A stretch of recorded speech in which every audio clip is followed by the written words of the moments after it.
정관용의 시사본부 2부 시작합니다. 매주 토요일 2부는 주요 정치 이슈들 거두절미하고 알맹이부터 끝까지 토론해보는 끝장토론 각설하고로 꾸며드리고 있죠.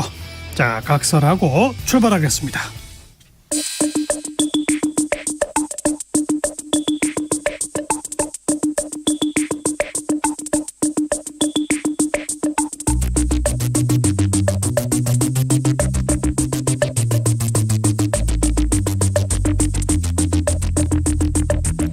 뜸들이지 않습니다. 알맹이부터 찌릅니다. 고수들의 진검승부, 끝장토론 각설하고. 네, 국민의힘 혁신위원 천하람 변호사 나오셨습니다. 어서 오십시오. 네, 전남 순천의 천하람입니다. 네, 매주 도와주시는 현근택 변호사 오늘 사정이 있으셔서 오늘 특별히 민주당 선대위 대변인 지내신 바 있죠. 민주당의 인천동 미추홀구을 지역구 위원장이십니다. 남영희 위원장 오늘 모셨습니다. 어서 오십시오. 안녕하세요. 네, 반갑습니다. 와주셔서 고맙습니다. 저도 꼭 와보고 싶었는데 대타로 왔네요. 두 분 방송에서 자주 만나시죠? 아, 가끔 뵀어요. 네. 예. 자, 공통 질문으로 출발합니다. 천하람 변호사가 이제 모범을 보여주셔야 돼요. 네. 이번 주에 가장 뜬 인물, 진 인물부터 합니다. 먼저 뜬 인물 누굽니까? 저는 조정훈 시대전환 의원을 정해봤습니다. 그러니까 뭐 저는 조정훈 의원이 한 모든 얘기에 다 동의하는 건 아닌데요.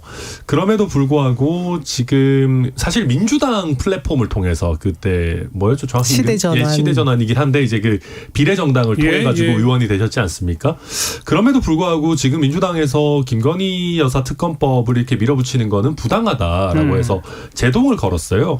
사실 요즘 우리 그 정치 분위기가요 굉장히 전체주의적이라 가지고 반기를 드는 게 굉장히 뭐 좀 부담스러운 그런 분위기로 점점 가고 있습니다. 예. 그래서 저는 이런 용기를 낸 것 뭐 그 자체에 높게 평가한다는 의미에서 일단 이번 주에 뜬 인물로 뽑아봤고요. 이번 주에 가장 진 인물 그건 좀 이따 하고요. 조금 이따 할까요? 네, 일단 조정훈 의원까지 얘기하겠습니다. 근데 민주당 입장에서는 아니 민주당 플랫폼으로 국회의원 되더니 왜 갑자기 여당 의원 휴게실 가서 쉬냐 이런 얘기도 나오더라고요. 제가 그래서 진인물로 모셔왔습니다.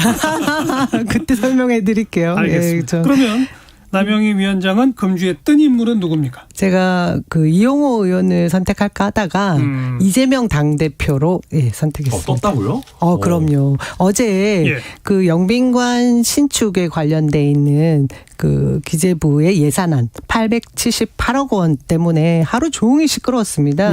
그런데 오후였나요? 저녁쯤에 대통령 지시로 전격 철회되는 일이 벌어졌습니다. 근데 이 일을 어떤 언론에서 그런 제목들을 달았더라고요. 이재명 당대표가 878억 원이면 수재민 1000명에게 1000만 원은 나눠줄 수 있는 돈에 가깝다. 그렇습니다. 이 발언으로 이것이 아마 철회되는데 아주 뭐 굉장히 관련성이 있지 않을까. 그런 뭐 이유가 되지 않을까라는 것을 보도를 통해서 저도 봤거든요. 근데 이런 부분에 있어서 지금 이재명 대표를 많은 분들 언론에서도 그렇고 사법 리스크에 관련된 부분만 언급을 하고 있는데 사실상 이재명 당대표는 취임 이후에 계속해서 민생 행보를 열심히 하고 있습니다.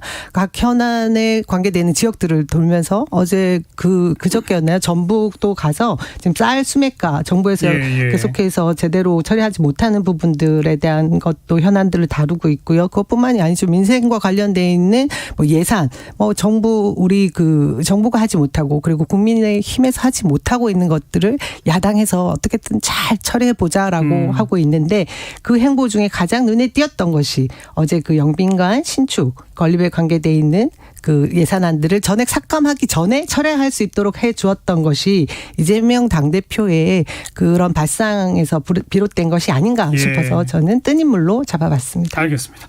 금주의 진 인물로 넘어갑시다. 천하람 변호사 누가 졌습니까? 저도 사실 비슷한 주제인데요. 저는 사실 국방부 장관으로 정해볼까 했는데 이게 농담이 아니고요. 국방 컨벤션의 운영 주체가 의문의 일패를 당한 거 아닌가 하는 생각했어요. 그러니까 영빈관을 지어야 된다라고 얘기를 하면서 국방 컨벤션은 국경에 안 맞는다 얘기했는데 국방 컨벤션 멀쩡하게 잘 쓰고 있는 것 같은데 갑자기 이렇게 국격이 안 맞는다 하셔가지고 국방 컨벤션을 운영하는 국방부가 좀 당황하지 않았을까 하는 생각이 들고 사실 이렇게 뽑아본 거는 이 기본적인 이 영빈관 논란 자체가 저는 이번 주에 있었던 있었던 논란 중에 가장 안 좋았다고 보거든요. 그래서 이 논란을 일으킨 주체가 누군지 제가 정확하게 모르겠어가지고 일단 약간 농담 삼아 국방부 장관이라고 표현을 했고. 아니 그 대통령실의 요청 공식 내년도 예산안에 편성된 거 아닙니까? 그렇죠. 사실 넣었던 그럼 대통령실에서 종합 검토를 끝낸 거 아닐까요? 그럼요. 그러니까 기재부가 물론 그걸 국회에 전달하는 이제 뭐 역할을 한다고 전달 해도 창구이죠. 뭐 기본적으로는 대통령실에서 이걸 그러니까요. 오케이를 했으니까 보냈을 거고 최소한 오케이가 대통령실에 아니라 대통령실이 요청을 요청했죠. 거죠. 그러니까 이제 아마 대통령실에 최소한 비서실장이라든지 다 검토를 거쳤을 텐데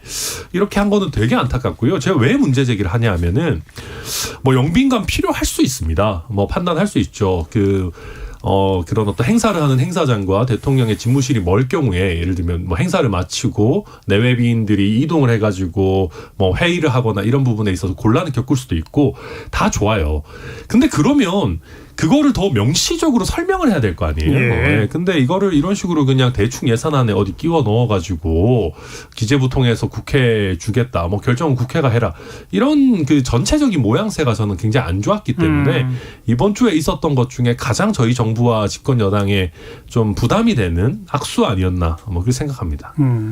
원래는 청와대는 개방해도 청와대 영빈관은 쓴다.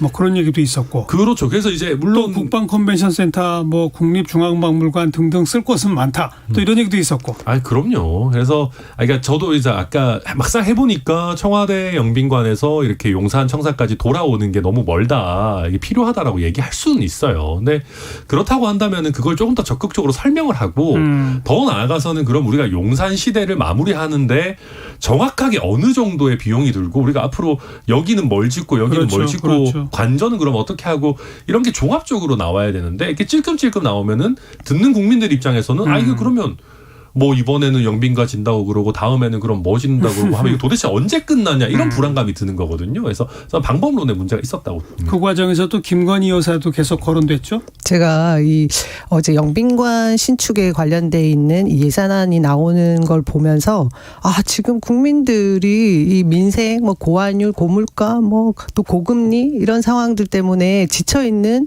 우리 국민들에게 제가 볼 때 주유소 근처에 라이터를 던진 격이다. 전 그 생각까지 들었거든요. 저는 실제로 청와대 시설과 관련돼 있는 일도 함께 한 1년 6개월 정도 근무를 했었습니다. 예, 그래서 예. 청와대 영빈관을 어떻게 가꾸고 그리고 내 외빈들이 그곳을 어떻게 이용했는지 제가 정확하게 잘 알고 있거든요. 너무 쓸만한 곳입니다.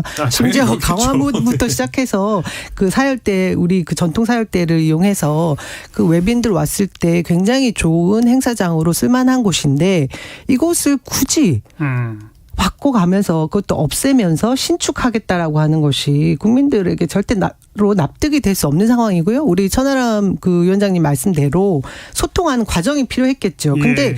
바로 내년 예산안에 잡혀 있다라는 것은 어딘가에 신축을 하겠다라는 계획들은 있지만 그것을 들은 사람들은 아무도 없는 상황. 저는 이걸 보면서 혹시 그 윤석열 대통령의 국정 지지율과 관련이 된 게 아닌가 하는 생각부터 들었어요. 이게 뭐냐면 기재부의 그 예산안을 들여다보는 사람들은 예산이 어떻게 통과돼야 되고 어떤 과정을 통해서 이것이 국회로 전달되는 과정을 누구보다 잘 알지 않습니까? 그럼요. 그리고 500억 이상의 그 예산안을 낼 때는 예타 과정도 있어야 되는데 그런 것 없이 뒤로 숨겨서 800억이 넘는 900억에 가까운 예산안을 집어넣었단 말이에요. 이 과정에서 저는 제2의 교육부 사태 같은 기분을 받았습니다. 그것은 그 지난 그 교육부 장관이 전격 사퇴할 때에 가장 문제가 됐던 것이 정책에 관련된 문제 아니었습니까? 5살 5세 입학, 뭐 입학, 그거죠? 예. 하향 조정 이 부분을 졸속으로 강행하려다 보니까 교육부 내에 있는 공무원들도 그것에 동의하지를 못했다는 얘기를 제가 들었거든요. 근데 이 반발이 많아지고 커지는 것은 결국 공무원들 관료들이 복지부동해지는 상황인데 예, 이것이 예. 결국은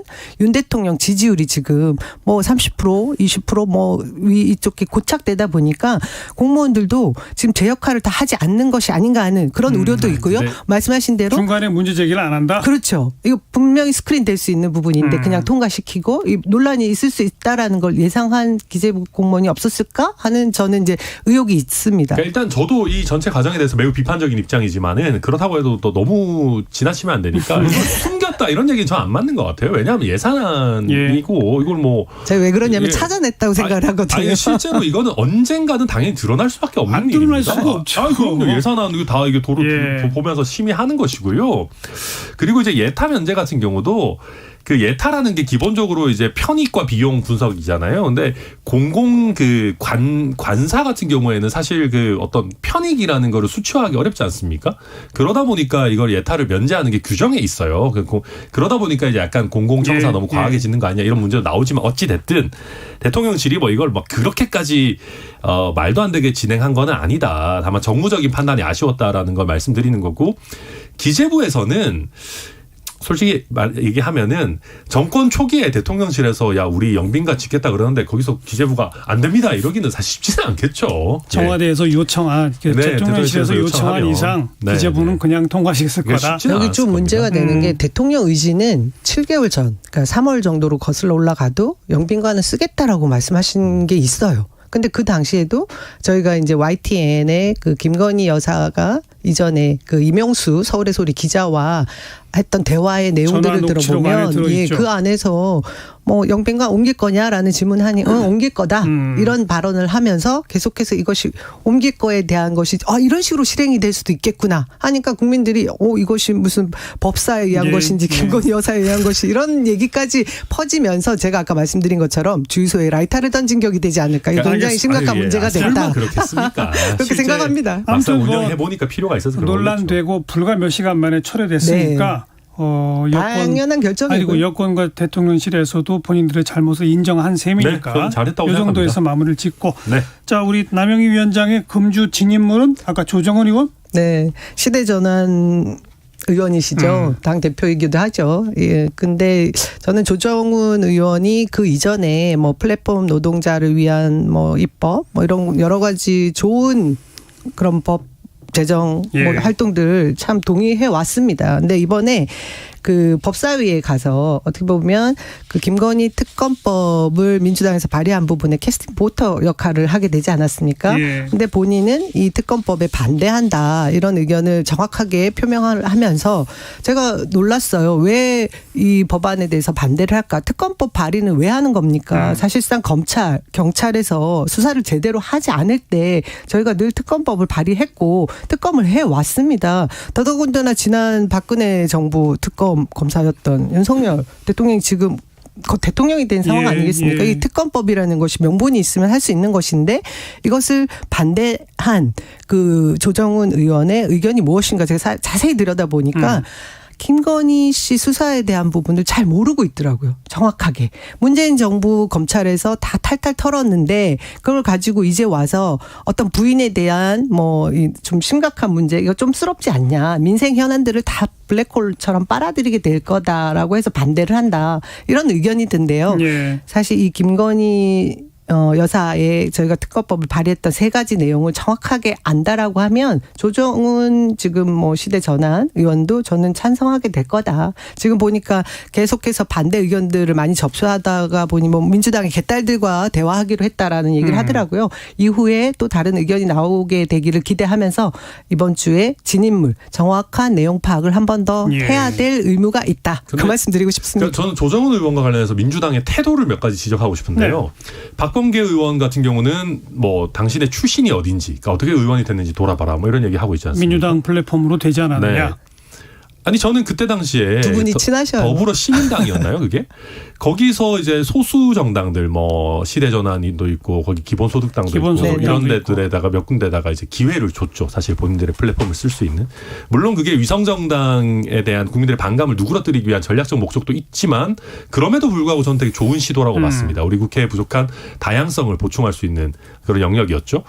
그런데 지금 박범계 의원 얘기를 들어보면 우리가 줬던 그 소수 정당은 결국 우리한테 복종해야 돼. 너희는 우리의 2중대, 3중대, 4중대야. 그럴 거면은 그 사람들한테 기회 그렇게 왜 줍니까? 그냥 자기네 당으로 입당 안 하면은 기회 안 주겠다고 하죠. 논리적으로 맞는 얘기죠. 아니 그리고 또 한 가지는 박범계 의원님이 실수하셨네요. 근데 이제 그리고 또 한 가지는 그 보면은 지금 이제 그 특검법 조정훈 의원 반대하면은 이제 민주당 쪽에서 그런 겁니다. 아니 찬성 국민의 여론이 이렇게 높은데 네가 감히 뭐 국회의원인데 국민의 여론을 이렇게 무시하냐. 반대로 따져보면 검수완박 국민의 여론 이거 너무 무리하다 하지 마라 할 때 민주당 안 했습니까? 여론조사대로 의원이 다 따라가야 되면 국회의원이 이렇게 왜 수가 많이 필요해요? 한 3명 4명만 하면 되지. 그러니까 이런 것들 보면 민주당이라는 당이 뭐 저희도 뭐라 자랑할 건 없습니다만은 이 의회 민주주의에 대한 이해가 좀 부족한 게 아닌가 뭐 그런 생각 드리겠습니다. 논리적으로는 맞는 말 같은데요. 뭐 일정 부분 제가 동의하는 부분이 있지만 조정훈 의원 단독적인 그 입법기관으로서의 자기 의사 표현명에 대한 반박 의견들은 또 다양할 수 있습니다. 그 표현의 차이는 인정을 해주셔야 될 부분이 있는 것이고요.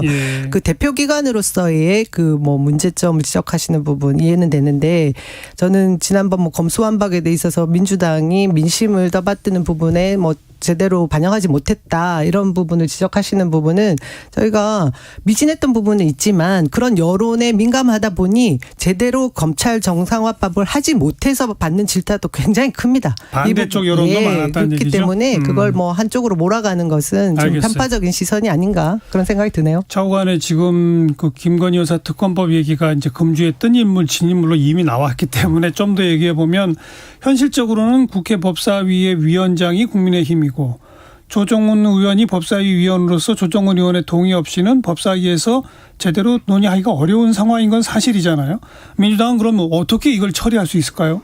저도 이제 뭐 전략기획위원장님과도 뭐 대화도 해봤고요. 지금 당내 여론이 어떻게 되고 있느냐, 그러니까 원내에 계신 분들 이제 여쭤봤는데 크게 걱정을 하지 않더라고요. 그래요? 왜냐하면 이 특검 법안에 대한 명분이 너무 명확하고 국민 여론도 물론 저희가 지금 최근에 조사된 내용들을 보면 한 10명 중에 7명 가까운 분들이 특검을 찬성한다라는 여론들이 있기 때문에 걱정을 안 하는 것이 있고 아까 제가 서두에 말씀드린 것처럼 조정훈 의원에게 뭐 개딸들과 뭐 대화도 있고 저희 당에서 좀 더 노력을 기울이다 보면 조정훈 의원이 설득당할 것이다. 또 이 사안에 대해서 또 시선을 바꿔줄 수도 있다라는 생각을 해봅니다.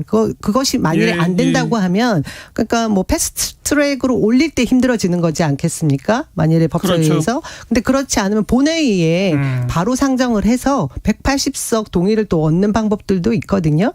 근데 이것이 조금 더 시간을 끌어가면서 민심을 더 축적을 하게 되면 국민의힘 의원들 중에서도 찬성하는 의원도 있지 않을까 그런 생각을 하고요. 방법은 여러 가지가 있는데 전략 노출은 하지 않겠다라는 게 방침이시더라고요. 저는 대통령 취임하고 그리 오래 지나지 않았는데 대통령 부인을 상대로 특검법을 낸다. 사실 정치적으로 좀 과도하다는 측면도 없지 않아 있습니다만 그러나 지금 지적했듯이 워낙 국민적 의혹이 크다. 이런 상황에서 국민의힘 의원들도 김건희 특검법은 결사 반대하기 어려운 거 아닌가요? 근데 민심에 민감한 지역의 현역 의원이 별로 없습니다.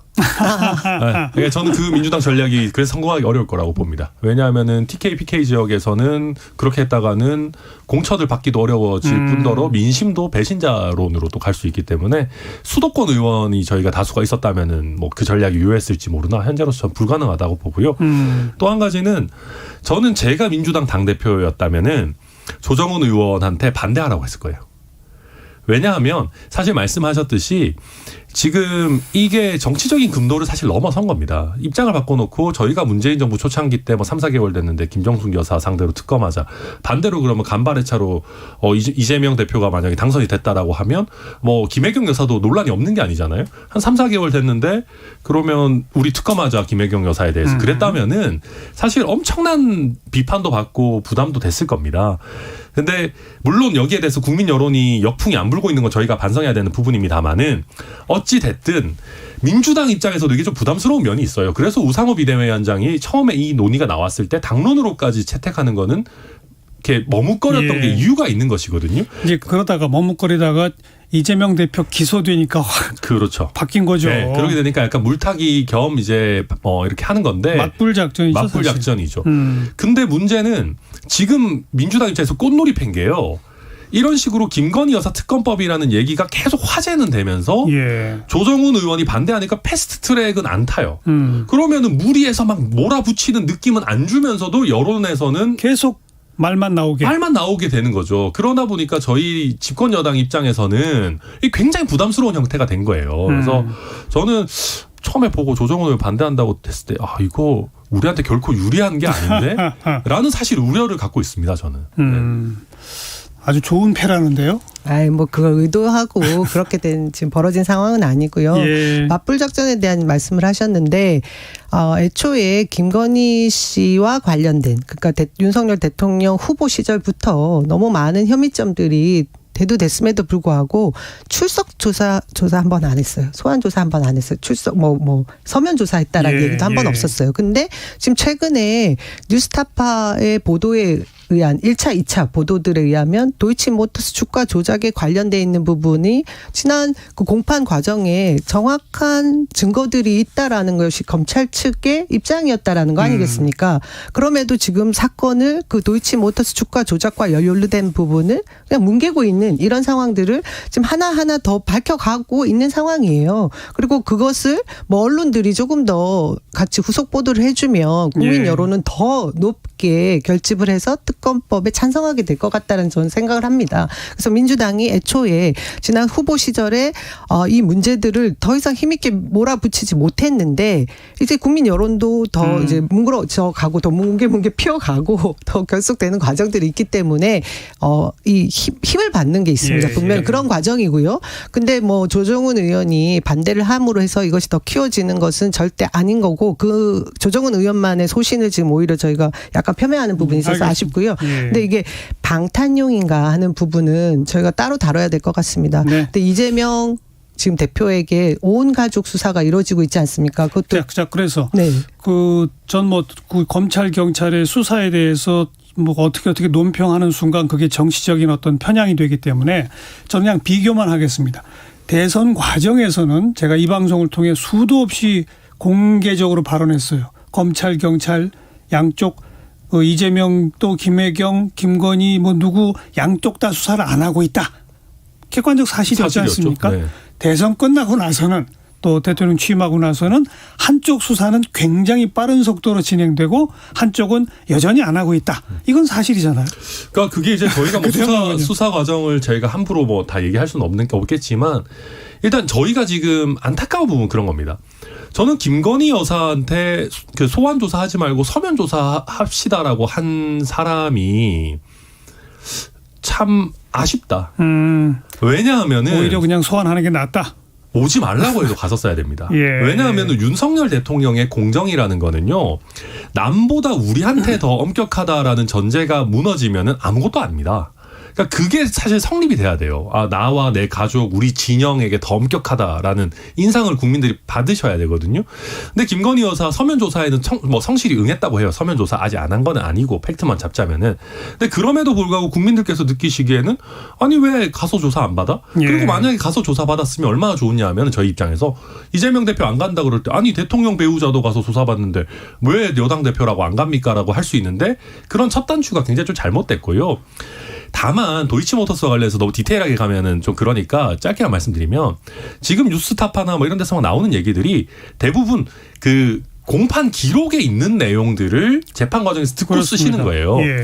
그러면 지금 막 이게 대단하다라고 나오는 것들도 수사기관들도 이미 알고 있는 겁니다. 그렇죠. 네, 그래서 이게 뭐 새로운 의혹이 드러나고 이런 건 아니기 때문에. 그러니까 수사기관이 알고 있지만 법적 문제가 안 되기 때문에 그렇죠. 넘어간 것이다. 이런 표현인 거죠? 네, 그게 만약에 정말 스모킹건이고 이거 누가 봐도 김건희 여사한테 죄가 있다라고 한다면은 그거를 당연히 수사기관에서 눈 감지는 않았을 겁니다.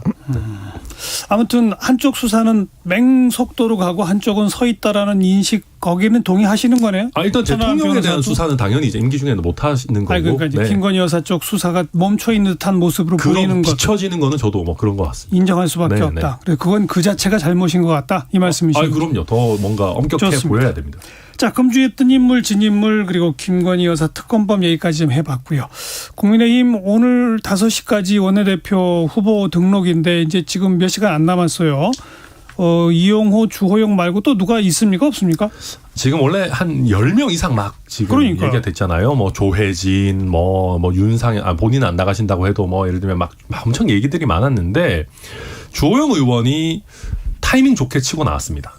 그래서 대부분의 분들이 좀 망설일 겁니다. 뭐 박대출 의원 같은 경우는 대놓고 좀 누가 나오는지 보겠다 뭐 이런 입장이었고 3선 이상 의원들도 뭐 조경태 의원이나 이런 분들도 지금 주호영 의원이 직접 자기가 나서겠다라고 한다면은 쉽지 않다. 그러면 내가 굳이 나와가지고 뭐 망신 당하느니 그냥 지켜보겠다 이런 분들 많을 거라서 저는 최종적으로 많이 등록해봐야 한 3명, 4명 정도 아닐까 이렇게 예상합니다. 네. 그리고 결과는 거의 주호영 원내대표로. 왜냐하면은 지난번에 이제 비대위원장이 거의 3일 천하 같은 느낌이었잖아요. 그렇죠. 그리고 지금 윤상현 의원 주장을 잘 우리가 봐야 되는 게 가처분 결과 보고 원내대표 뽑자. 그 얘기는 뭐냐 하면 지금 하면은 기본적으로 정진석 그다음에 원내대표에서 투톱이지만 만약에 정진석 비대위가 법원에 의해서 무너지게 된다면은 당대표 직무대행을 하는 원톱 원내대표를 뽑아야 되는 것이거든요.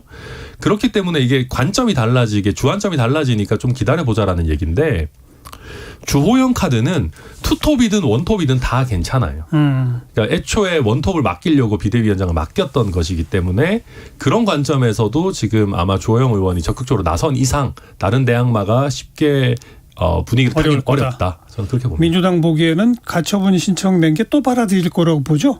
네, 거의 그렇게 봅니다. 왜냐하면 근본적인 상황이 변화된 게 하나도 없어요. 법원에서 비상 상황이 아닌데 왜 비상 상황이라고 하냐 이 질문이었거든요. 그것이 변하지 않기 때문에 저는 이제 별로 바뀔 것이 없고 이준석 당대표가 내놓고 있는 그 가처분 소송에 관한 부분 인용이 될 것이다 그렇게 보고 있고요. 지금 원내대표는 그냥 지금 천하람 위원장님 말씀대로면 그냥 추대하시지 왜 또 이 복작복작 시끄러운 국민의힘 내에서 나가겠다는 사람이 있으면 추대할 수가 없죠. 저희 요새 맨날 뭐 박수치고 이러는데 정말 그런 거 하면 안 돼요. 정치력이 작동이 안 되고 있는 무능한 국민의힘의 그 모습을 보면서 참 안타까운 생각이 듭니다. 사실 이렇게 양쪽의 날개가 이렇게 똑같은 무게 중심을 두고 잘 날아가야 대한민국이 발전할 수 있는 것인데 굉장히 안타깝죠. 민주당은 지금 이렇게 안타깝다 하면서 구경하면서 굉장히 좋아하는 것 같아요. 그렇지 않습니다. 비대위 만들었다가 처분 받아들여지고 또 만들었다 또 받아들여지고. 솔직히 부끄러워요. 국민들이 어떻게 생각하겠어요. 그리고 법원의 판단도 계속 무시하는 듯한 발언은 서슴지 않거든요. 김행 비대위원은 어제 굉장히 심각한 말씀을 하시더라고요. 뭐라고요? 반복되는 가처분은 민주적인 것을 파괴한다? 뭐 이런 말씀이었던 것 같은데요. 정진석 지금 비대위원장도 법원을 약간 윽박지르는 듯한 얘기를 하십니다. 그런 모습들이 저희가 삼권 분립이 되어 있고 뭐 정당 내의 질서를 괘씸하게 간섭하는 듯한 모습으로 비춰질 수 있는 부분이 일정 있겠다라고는 해도 법원의 판결, 결정 등을 뭔가 번복하는 듯한 말씀들은 굉장히 조심스럽고요. 정치를 바라보는 국민들에게 정치를 혐오하게 하는 그런 작용들을 할 것 같아서 굉장히 좋지 않다는 생각이 듭니다. 네, 이거 저는 뭐 저희 당이 부끄러운 모습 많이 보여드리고 있는 것 뭐 굉장히 저도 공감 많이 하고 죄송스럽게 생각하고요. 다만 저는 그렇다고 해서 저희 원내대표 선거가 추대가 아니라 여러 사람이 나오는 것 자체는 오히려 더 건강하다고 생각합니다. 대통령이 누구 찍어가지고 예를 들면 누구 해라 이러면 또 윤심론화 나오는 것이고 또 박수치는 정당 되는 거니까 오히려 다양한 원내대표 후보들이 나와가지고 비정 경쟁도 좀 하고 내가 당을 이렇게 이끌어가겠다라고 얘기하는 것이 훨씬 더 건강한 모습이죠. 그래도 주호영 원내대표 되실 것 같아요. 윤심과 우리 천하람 변호사가 그 표현 쓴 사람 맞죠? 그 박수 찬성 박수와 반대 박수 데시벨을 재가지고 어느 데시벨이 더 높은지 그렇게 결정해야 되느냐 그 표현 쓴 사람 맞죠? 네, 맞습니다. 그러니까 원내대표 선거도 박수 좋아하니까 각 후보들한테 박수 치라 그래가지고 데시벨 재면은 과학적으로 선출할 수 있지 않을까 싶습니다. 그건 안 된다는 뜻이잖아요. 그럼요. 투표를 통해서 해야 된다는 얘기고. 내일 윤리위원회를 갑자기 하게 된 거는 뭡니까? 이준석 대표 제명으로 가는 거예요? 어떻게 되는 거예요? 일단 뭐 정확한 거야 윤리위 열어봐야 알겠습니다만은 저는 그런 의도라고 봅니다. 제명하겠다는 의도고요. 그 제명이라는 것이 이준석 대표를 그 국민의힘이라는 플랫폼에서 완전히 몰아내야 되겠다라는 기본 의도도 있고요. 또 한 가지는 그럼 왜 이걸 앞당겼느냐 이 전략적인 면을 놓고 보면은 가처분 사건에서 써먹으려고 하는 의도가 있는 것 같아요. 그렇죠. 그러니까 가처분 사건에서 지금 계속 얘기하는 게 이준석 대표는 당원권 정지가 됐으니까 소송을 할 수 있는 자격이 없다 이런 얘기를 하는데 법원은 그거를 2번이나 다 무슨 말도 안 되는 소리냐라고 했거든요.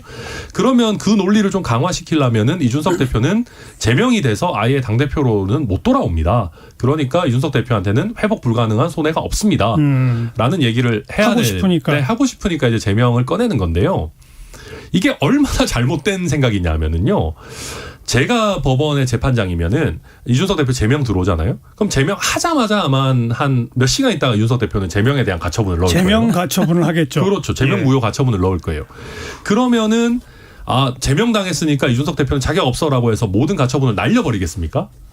그렇게 안 해요. 제명에 대한 가처분을 먼저 판단하고 나서 나머지 가처분들을 종합적으로 살펴보겠습니다라고 할 겁니다. 재판부는. 예. 그렇기 때문에 이 전략은 통하기가 어렵고 대통령을 비판했다 아니면 당을 모욕했다라는 명분으로 제명까지 하잖아요. 99% 당이 집니다. 정치인의 언사라는 것은요. 정말 찬반이 불가능할 정도의 막말 수준. 뭐 예를 들면 예. 그 비가 더 왔으면 좋겠다. 이런 수준이 아니라면은 다 정치적 자유의 영역에 안에 있는 거고요. 집권 여당의 구성원이라고 해서 대통령을 비판할 자유가 없다고 할 수도 없어요. 그래서 예. 저는 굉장히 무리한 방안이라고 생각합니다. 네. 네. 뭐 이건 천하람 변호사가 거의 야당처럼 지금 윤리위원회를 비판했겠으면 남영 위원장이 할 말이 없을 것 같아요. 특별히 드릴 말씀은 없습니다. 같은 생각이고요. 요즘 민주당 패널분들 안 오셔도 돼요. 날짜 부분을 제가 이제 보면 28일이 애초에 그 정진석 비대위원장 그 효력 정지 가처분 신청 예, 신문일이었습니다. 그날 28일 날 윤리위도 원래 소집되기로 했던 예정됐었는데 날인데 열흘을 당겼죠. 어떻게 보니까 이제 동시에 이루어지는 거를 저거 말이 안 되는 것 같은데 했어요. 저도 국민의힘 입장에서 볼 때 아니나 다를까 열흘 당겨서 내일 한다라는 건데 윤리위가 그 역할이 뭔지 지금 국민의힘은 정당성을 계속 잃고 있는 일을 무한 반복 재생하고 있거든요. 예. 그러니까 독립적으로 어떤 징계를 위해 그 당의 질서를 잡기 위해서 있는 기구가 맞는지에 대한 의심을 우선 하게 되죠. 천하람 위원장님 말대로 뭐 막말, 뭐 품위 유지 손상 뭐 이런 걸로 더 이상 뭐 어떤 징계를 내놓을 수 있겠냐. 저는 상상이 안 되는데 근데 지금 하고자 하는 것은 제명 조치일 것 같다. 그러니까 그 이전에 이미 국민의힘 전체 의원이 모인 의원총회에서 의원총회 결의사항으로 윤리위원회로 하여금 이준석 대표에 대한 추가 징계를 해라라고 공식 의총 결의로 요구했잖아요. 그러니까 저는 국민의힘에 몸담고 있는 사람으로서 국민의힘이 우스워지는 게 싫어서 이렇게 말씀을 드리는 겁니다. 그래서 그러니까 제가 국민의힘이 더 어지러워지고 민주당이 신나고 이걸 원해서가 아니고요. 저는 의총이 그렇게 한 것도 좀 충격적이었지만은 의총은 뭐 그렇게 할 수 있다고 봐요. 의원들은 대다수 이준석 대표를 싫어하고 몰아내야 된다고 생각합니다. 거기까지는 정치적인 행위예요. 더 충격적인 거는 윤리위가 그걸 받아가지고 의원총회 의사 잘 알았다. 우리가 뭐 거의 협조하겠다라는 취지로 성명을 냈잖아요. 제대로 된 정당의 윤리위라면은요 뭐라고 해야 되냐면 의원총회 니네 우리한테 이래라 저래라 하지 말라 그래야 돼요. 우리는 독립된 기관이고 정말로 사심 없이 정치적인 판단이 아니라 객관적으로 중립적으로 판단할 테니까 가만히 있어라라고 얘기를 해야 되는데 이렇게 하면 무슨 또 문제가 생기냐면은 제명에 대한 이준석 대표가 가처분을 또 넣었을 때 윤리위 판단의 정당성이 흔들려요. 정치적 압력을 받았다. 그렇죠. 이거 다 정치적인 거 아니냐라고 하게 되면 재판부에서 더 안 좋게 보거든요. 그럼 왜 우리 당의 지금 주류라고 하시는 분들과 이 윤리위라고 하는 분들이 왜 스스로도 위태롭어지는 길을 가는가 저는 그게 되게 안타깝습니다. 국민은 바라보지 않고 오로지 율심만 바라보고 있어서 이런 사고들이 계속 일어나는 게 아닌가 그런 생각이 듭니다. 그래서 저는 앞으로 윤리위원들이 진짜 어디 공천 받느냐 이거 진짜 눈 시퍼렇게 뜨고 봐야 된다 생각합니다. 여당 내 야당이신데. 아무튼 국민의힘의 이제 주류들의 시각에서 보자면 이준석 전 대표의 발언들은 금도를 넘어도 지나치게 넘었다. 네. 지나치게 넘었기 때문에 이건 마땅히 징계감이다. 라는 논리를 펴고 있다. 네, 맞습니다. 제가 대신 이 말까지 해야 돼요. 근데 실제 그런 상황입니다. 자, 당원들도 비판하는 분들이 많습니다. 1시 34분 막 지났네요. 잠깐 교통정보 전해드리죠. 정현정 씨. 네, 점심시간이 지나고 있습니다. 도로 위에는 정체 구간과 돌발 구간 모두 늘었는데요. 먼저 경부고속도로 부산 쪽입니다. 한남에서 서초까지 4km 넘게 정체고요. 망향휴게소에서 목천까지는 11km가량 천천히 갑니다. 신탄진 부근에서는 승용차 고장난 차가 서 있어서 처리 작업에 들어갔습니다. 더 가서 칠곡휴게소 부근에서도 화물차가 고장나 있고요.